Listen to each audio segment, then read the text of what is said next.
ఏటి ఊగుతాని అని సంకొస్తారా మేక బంతులు మామ, ఇవి మేక బంతులు. ఇప్పుడు మనం మేక బంతుల్ని వండుకుంటాను మామ. మేక బంతులు 2 ముక్కలుగా చేసి దాన్ని పైన తొక్కున్న దాన్ని అంతా మొత్తం తీసేసుకోవాలి. మేక బంతులు తినడం వల్ల మన బంతులు అనేవి దృఢంగా అవుతాయి మామ, గట్టిగా.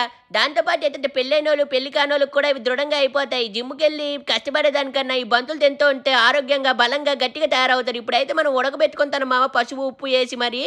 అలా ఉడికించిన మేకబంటుల్ని మళ్ళీ 2 ముక్కలు చేసుకుంటే ఇంకా మెత్తగా ఉంటాయి మామ. తర్వాత ఏంటంటే మనం నూనె వేసుకొని మిరపకాయలు వేసుకొని తర్వాత ఉల్లిపాయలు అల్లం పేస్ట్ టమాటీలు అన్నీ వేసుకొని వేగించుకోవాలి మామ. అలా వేగించుకున్న దాంతో బంతుల మసాలా తర్వాత ఉప్పు కారము అన్నీ వేసుకొని కలిపించుకోవాలి. అందులో తర్వాత ఏంటని అంటే ఇలా వేగించుకోవడం వల్ల ముక్కలేసి వేపుకోవడం వల్ల నీచు వాసన అనేది కూడా రాకుండా ఉంటుంది మామ.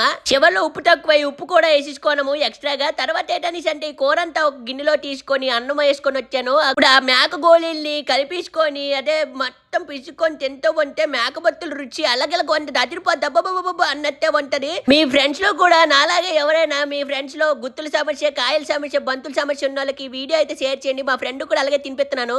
అది తినగానే కాయల సమస్య వెంటనే తగ్గిపోద్ది.